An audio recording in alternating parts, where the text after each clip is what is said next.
యేసు రక్తమే జయం పరిచర్య ప్రైజ్ ద లార్డ్. ఏప్రిల్ 7వ తేదీ 2024.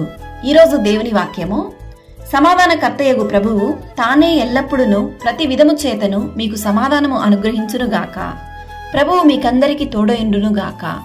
తెస్సలోనికైలకు రాసిన 2వ పత్రిక 3వ అధ్యాయం 16వ వాక్యము.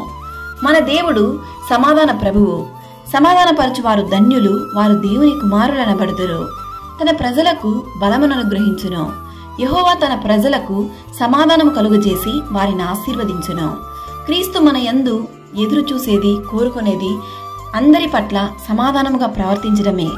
నీ సరిహద్దులలో సమాధానము కలుగజేయువాడు ఆయనే. మంచి గోధుమలతో నిన్ను తృప్తిపరచువాడు ఆయనే.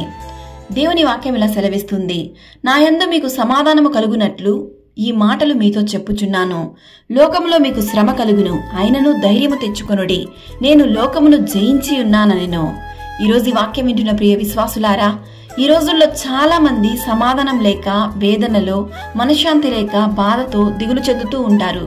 కానీ మీ హృదయం సమాధానంతో నింపబడాలంటే యేసయ్యను సొంత రక్షకునిగా అంగీకరించుము. దేవుడిచ్చు సమాధానము శాశ్వతమైనది.